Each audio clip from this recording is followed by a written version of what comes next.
Señor ministro, primero el reconocimiento a su bonomía, don de gentes y habilidad también para tirar al córner, ¿no? A la pelota como un buen jugador de fútbol. Las palabras sirven, pueden servir para describir, develar, aclarar hechos o para confundirlos, enredarlos, desnaturalizarlos. El famoso acuerdo que usted planteó, yo estuve presente en esa reunión, también el senador Mayans, donde la primera pregunta que se le hizo a usted con motivo de por qué dejar de lado el fondo solidario, usted manifestó, lo compensamos, y varios preguntaron, si me vas a compensar, déjalo. ¿Para qué lo vas a sacar si lo vas a compensar? Y según usted le estaba devolviendo la misma plata. Más allá de explicar, ¿no es cierto?, de que una cosa era en cuanto a esto de elementos de federalismo, que está en la casa del federalismo, un elemento como el del Fondo Solidario implicaba un avance casi revolucionario en la manera de establecer coparticipaciones, o sea, en que la riqueza de las rentas, ¿no es cierto?, pudiese llegar a provincias y a municipios sin los filtros de las negociaciones propias de la política. Entonces, usted se jacta de que se avanza en la cuestión federal y una de las medidas más federales que había era ese fondo. Donde queda la duda, yo en eso soy, digamos, bastante mal pensado, de que en realidad lo que molesta tanto lo del Fondo Sojero es el concepto solidario. Es una cuestión casi ideológica, ¿no? Estamos hablando, usted hizo una descripción por qué nace, y sin embargo hay otra lectura también. Era cómo se participaba de la renta extraordinaria de la tierra, como provincias, ¿no es cierto?, que no tenían esa posibilidad, llegaban. Entonces no quiero creer que sea el empecinamiento, espero que sea motivo, ¿no es cierto?, de razonamientos económicos y no en función, digamos, de algún resabio ideológico al respecto. En esta cuestión entonces de quiénes estaban de acuerdo, cuando usted manifiesta estaban de acuerdo los gobernadores, resulta que los gobernadores ya no eran 23, eran 18, no van a ser 18, entonces evidentemente a partir de las palabras se encubren hechos que son para mí más que claros. En esa reunión no hubo ningún acuerdo con respecto a dejar sin efecto el Fondo Solidario. La segunda cuestión, el senador Pichetto, lástima que no está, trajo la cuestión del tratamiento del tema, que creo que era más propia de la reunión de labor parlamentaria, ¿no es cierto?, de que discutirlo acá. Por lo tanto, atento que se han fijado criterios, fijó el presidente del bloque un criterio, una opinión. Quiero también fijar como presidente de bloque que de ninguna manera aceptamos el razonamiento, que no es atribución de este cuerpo poder discutir sobre la derogación del Fondo Solidario. Máxime cuando, más allá de la cuestión tributaria, es una cuestión eminente de participación, es una cuestión de federalismo, es una cuestión de provincias. Y este es el lugar donde se discuten los intereses de las provincias. En esta situación también, porque las cosas cuando se van repitiendo, llega un momento que pasan de ser, ¿no es cierto?, ya ni siquiera tragedia, acá ya con medio burla, ante la misma pregunta que hiciera el senador de Santa Fe, aquí presente, al ministro, que no era en ese momento, Duhovne, con motivo del presupuesto del año anterior, presupuesto, digamos, de brevísima vida, debe haber sido el más corto en nuestra historia parlamentaria, con la famosa conferencia del Día de los Inocentes, ¿no es cierto?, donde nos enteramos de que ese presupuesto, que todas sus estimaciones, que los cálculos de moneda, etcétera, etcétera, de un día para el otro, jefe de gabinete de por medios en conferencia de prensa se avisó a todos los argentinos que eso no era así. ¿Qué quería decir con esto? De que cuando le preguntan, de la misma manera que el senador santafesino le acaba de preguntar a usted si la deuda de la provincia de Santa Fe si le iban a pagar la deuda, con fina sensibilidad el ministro Duhovne dijo de que mientras no le costara nada, sí.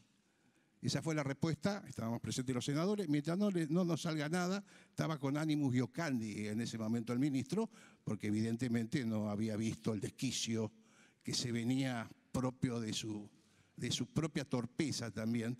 Y en una cuota más de esa fina sensibilidad con la cual se tratan los temas, cuando el senador por Chubut, aquí presente, le manifestó la angustia que generaba el nivel de desocupación imperante en el macizo central de Chubut, también en Comodoro Rivadavia, en función de la caída de las actividades económicas y principalmente el tema del petróleo, el ministro con suficiencia y fina sensibilidad le respondió que sí podían dedicarse a otra cosa, que si dijo puede hacer minería, tal senador presente que no me deja mentir. ¿Qué quiero decir con esto?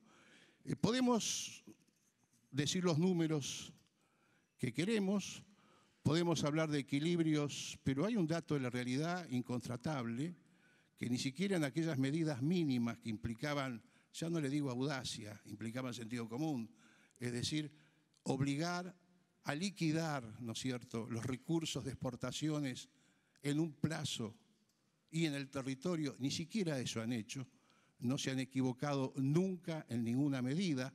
Todas las medidas que han ido dictando han tenido por objeto el favorecimiento de intereses concentrados claros, continuos y hegemónicos de la Argentina.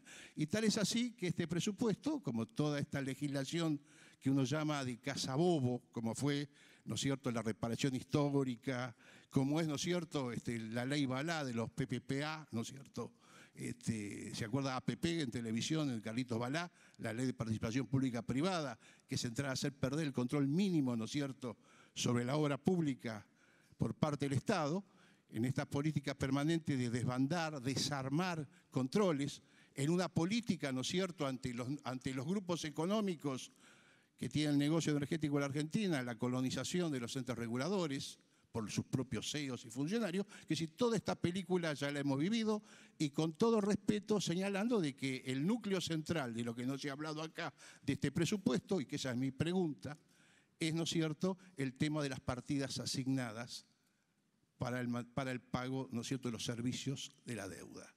Es decir, el núcleo central de esto. Se habla de equilibrios por un lado y por otro lado dice, sí, siempre y cuando esto no lo introduzcamos.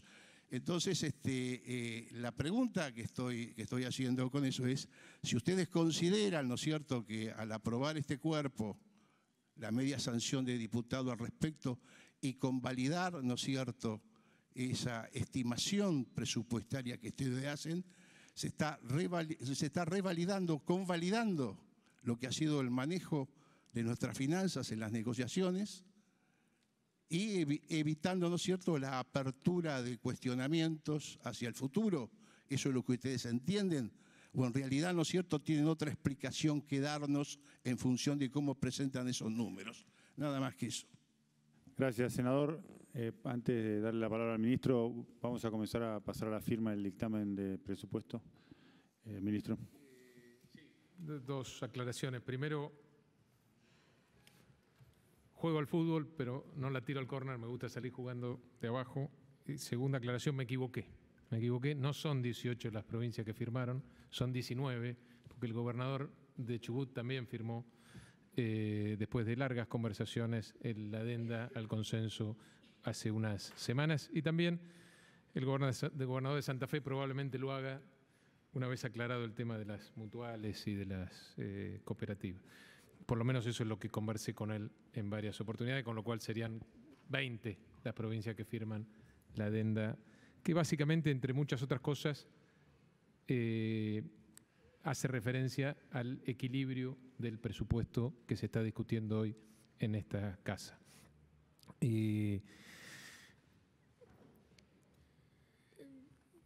La verdad que celebro la solidaridad con Santa Fe por parte del senador, pero durante muchos años el senador y todos los representantes de las provincias en los fueros judiciales y acá en el Congreso vinieron pidiendo y exigiendo la devolución del 15%, y en los 12 años del gobierno anterior nunca tuvieron eco ni respuesta a esto. Así que recién ahora estamos pudiendo discutir el pago de la deuda de tantos años en donde ese 15% se lo quedó el gobierno nacional anterior. Y nos vamos a poner de acuerdo, porque la verdad que estamos cerca de ponernos de acuerdo. Estamos analizando esta última contrapropuesta, después de que yo por lo menos creía ya estábamos cerca de acordarlo. Y respecto... Después, yo creo que le molesta, yo creo que como santafesino le molesta el ninguneo y el desinterés con el cual muchos años el senador y otros funcionarios y dirigentes de la provincia de Santa Fe exigían por sus derechos y no eran escuchados. Yo creo que sí le molesta. Pero bueno, lo dirá el senador, no hablemos por él. Y respecto al tema de nuevo del Fondo Federal Solidario, insisto con lo que planteaba antes. No es que en la reunión que participó usted y participaron algunos senadores fue una de las tantas reuniones que tuvimos con gobernadores, con funcionarios de las provincias. De hecho, nos costó ponernos de acuerdo en términos de los números que finalmente dejaban tranquilos, sobre todo aquellos que tienen la responsabilidad de llevar adelante las finanzas provinciales en términos de lo que es la compensación, que incluía, por supuesto, la eliminación del FOFESO en todas las provincias. En consecuencia, en el momento de la definición de la bicameral no estaban estos acuerdos posteriores, ni de las compensaciones, ni de las firmas de las adendas al consenso que comprometían un presupuesto con equilibrio. Cualquier medida que altere eso, altera también el espíritu de la adenda, que era claramente respaldar la sanción de un presupuesto equilibrado, como está planteado explícitamente en lo que firmaron no 18, sino 19, porque también lo firmó el gobernador de Chubut y después también fue ratificado en la media sanción por el representante, o uno de los representantes, uno de los diputados de la provincia de Chubut. Gracias.